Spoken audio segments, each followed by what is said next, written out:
Focus TV national breaking নিউজে আপনাদেরকে স্বাগতম।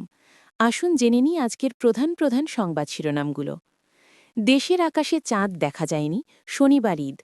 শ্রমিকদের শুধু বেতন নয়, বোনাসও পরিশোধ করা হয়েছে শ্রমমন্ত্রী। যাত্রী কল্যাণ সমিতিকে ওপেন চ্যালেঞ্জ দিলেন সড়কমন্ত্রী। শুক্রবার প্রধানমন্ত্রীর জাতির উদ্দেশ্যে ভাষণ দেওয়ার তথ্যটি সঠিক নয়, প্রেস উইং। প্রধানমন্ত্রী তারেক রহমানকে ঈদুল ফিতরের শুভেচ্ছা জানালেন নরেন্দ্র মোদী। ঈদে কৃত্রিম জ্বালানি সংকট সৃষ্টি করলে কঠোর ব্যবস্থা নেওয়া হবে, পার্বত্যমন্ত্রী। যমুনায় উঠছেন না প্রধানমন্ত্রী তারেক রহমান।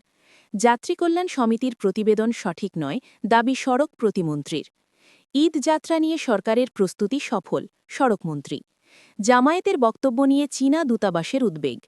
পদ্মা সেতুতে ২৪ ঘণ্টায় ৪.৫ কোটি টাকার রেকর্ড টোল আদায়। মধ্যপ্রাচ্যের ২৬ ফ্লাইট বাতিল আজ, ২০ দিনে ৬১৪। এগুলোই ছিল আজকের সর্বশেষ সংবাদ শিরোনাম। আমাদের পরবর্তী সংবাদ দেখার জন্য ফোকাস টিভির সাথে থাকুন। ধন্যবাদ।